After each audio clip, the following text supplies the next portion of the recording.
Hello there, this is Deborah Pratt Johnson Burns, and today I'm joined with Harold A. Balachi. He is a trust and estate attorney.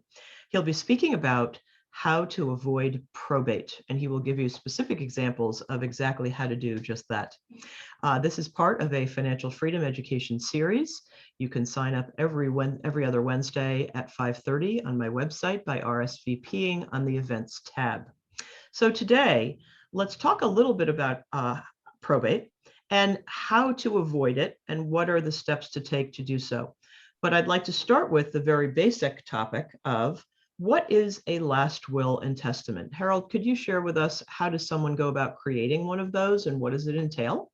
Absolutely. Great question. And Deborah, thank you for having me on this continuing series. It's great fun and very interesting, and I appreciate your kindness in hosting me. So let's talk about a last will and testament. A last will and testament is a document that passes a dead person's assets after death. And importantly, a last will and testament only passes assets that do not transfer upon operation of law. And what does this mean? An insurance policy has a beneficiary on it. It passes outside of your last will and testament. Mm-hmm. An annuity probably has a beneficiary on it. Your checking account may have a beneficiary on it. What doesn't have a beneficiary on it? Your house, among other things. So your will passes assets that do not pass automatically. Thank you for that. Then what is probate? What is the process? So probate is the process whereby your last will and testament, meaning the person who died, their will is submitted to a surrogate's court in the county where they died.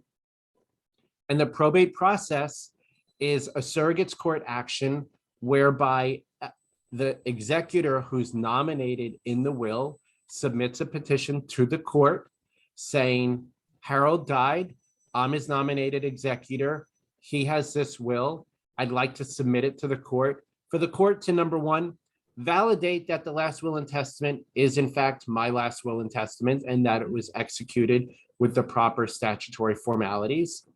It's also an invitation to all interested parties to participate in the proceeding. And it's also a process whereby an individual gets appointed executor, and the executor is the person who collects all of the assets of the decedent, of the dead person, and then distributes them based on the terms of the will. Thank you.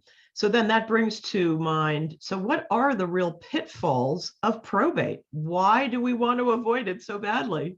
Right. It seems a little contradictory that an estate attorney is sitting here telling people, you must have a last will and testament.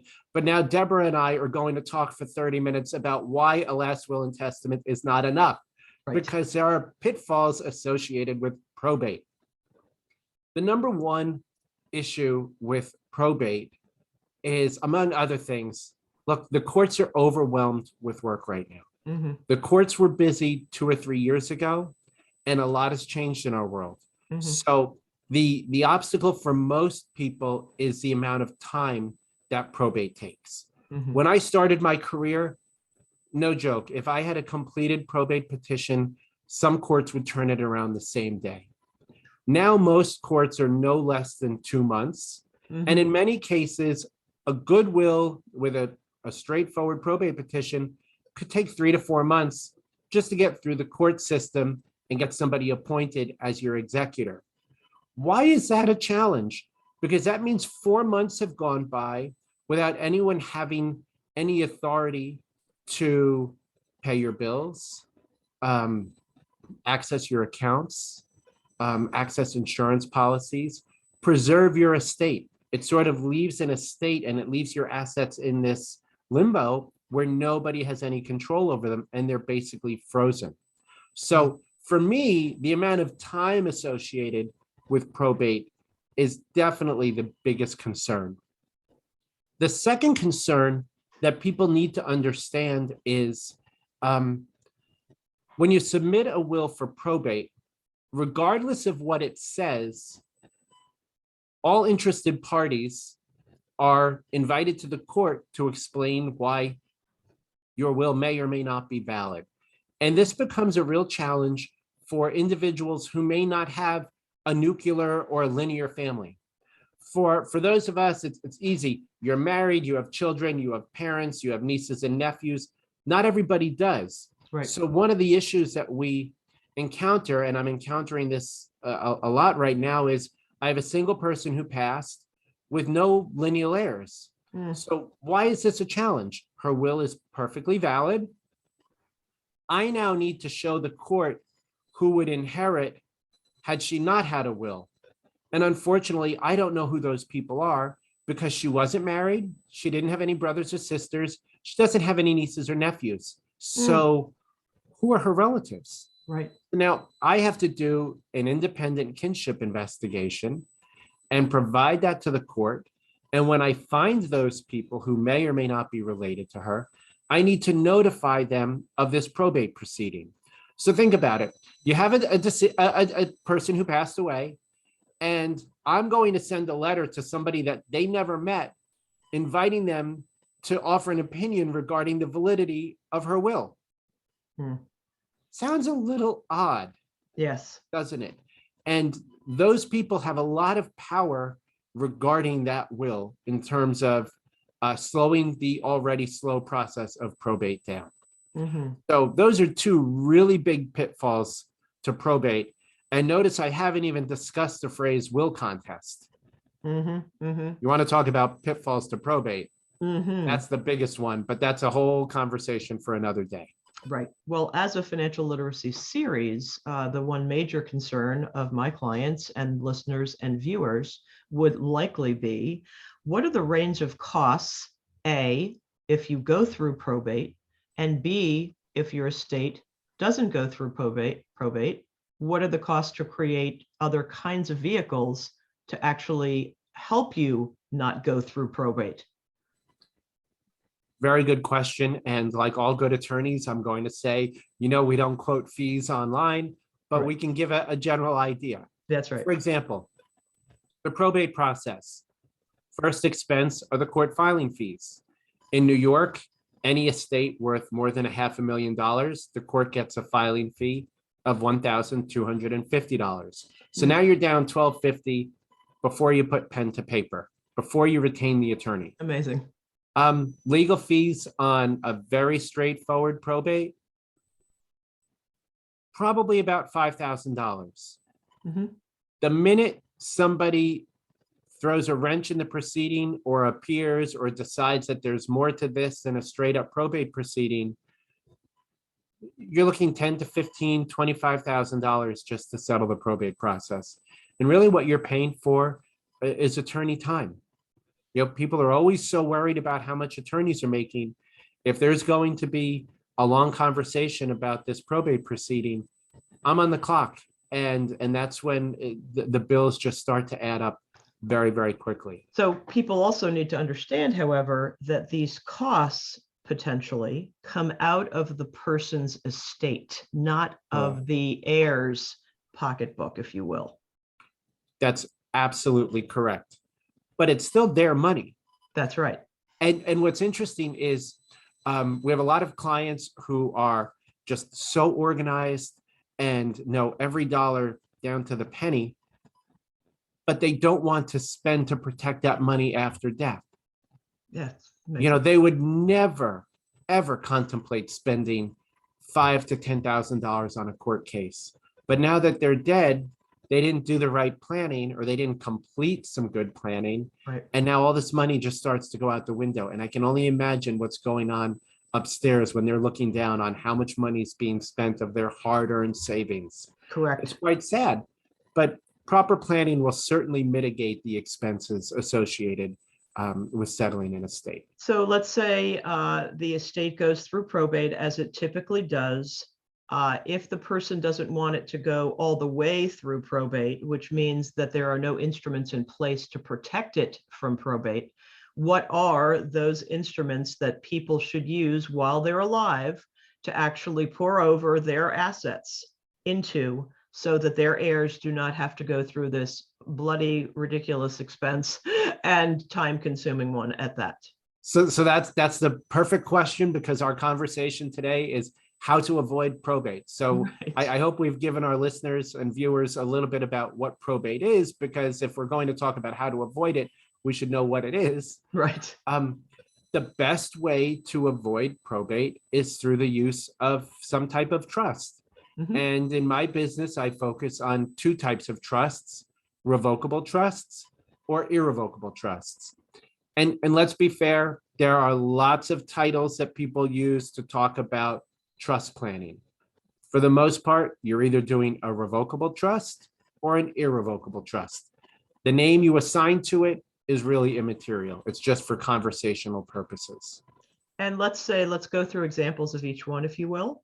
So let's say most people, is it 80-20, go provide all of their assets and pour them over into a revocable trust? I think so. Most of my clients prefer revocable trusts. Sometimes we call them revocable living trusts. I see. And we use the word living in the title because we want people to understand that it's something that evolves over time and grows with you and should be changed when certain things happen in your life. So adding the phrase revocable living trust helps people understand that this isn't a one-time thing. This is something that changes over time and should be part of your overall financial picture. And an irrevocable trust, tell us a little bit about that and why someone would use that. So I happen to really like irrevocable trusts. I deferred to them for a very long time. They're not for everyone. Mm-hmm. By definition, an irrevocable trust cannot be changed. People use them for two primary reasons. The number one reason my clients use irrevocable trusts is for long-term Medicaid planning. Mm-hmm. And this means that people are transferring assets into an irrevocable trust. And this is a trust where you're not serving as your own trustee. So for example, Deborah, if you did a trust, probably one of your children would serve as your trustee because you have children and it's important to try to keep that decision-making in the family. Right. But you no longer have the ability to make changes. And technically, you're not in control of that asset. Mm-hmm. And what that enables people to do is say, I don't have anything in my name, therefore I qualify for Medicaid and nursing home care, which is the primary concern of a lot of people doing irrevocable trusts. Just because you're a millionaire doesn't mean you want to spend it all on a nursing home. And by setting aside your assets into an irrevocable trust, you can help qualify yourself to have Medicaid pay for that care. This also applies to home care, by the way. And Medicaid versus Medicare, just to clarify, could you tell us the difference of each, please? Yeah, Medicare is a nationwide insurance program that all people over the age of 65 are entitled to receive. Medicaid, on the other hand, is insurance that's administered by the states that's technically for people who don't have unlimited resources. I don't want to use the word poor because I qualify millionaires for Medicaid all the time. It's something that's perfectly legal, but it's for people who don't have resources. And is there a threshold that someone needs to meet? Yeah, you have to be pretty, what's the phrase I should use? You shouldn't have a lot in your name. I see. Okay. So in New York, you can keep about $18,000 in your name and approximately $865 in monthly income. I see. That's good to know. Not a lot of money, but if you've done proper trust planning, and why is this important? A lot of people do not want to go to nursing homes, mm-hmm. but people end up there. And people end up there mostly these days because of cognitive disorders, mm-hmm. because people who have advanced Alzheimer's or advanced dementia, it just becomes far too difficult to care for them in the home.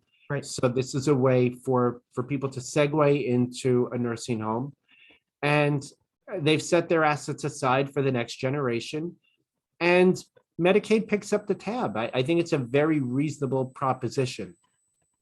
That's an interesting proposition. Yes, thank you. And should people be willing to put together their will and testament and perhaps work with an attorney to do these irrevocable and revocable trusts?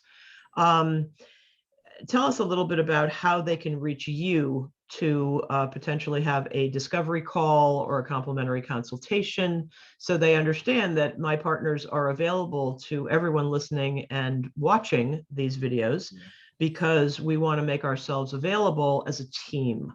So if you would share with us your website and your phone number, if you could repeat them both twice, that would be helpful. And then I will do the same. And thank you so Okay, very much. thanks for that. Yeah, you're very welcome. Thank you. The website is bollacilaw.com, BOLLACI law.com.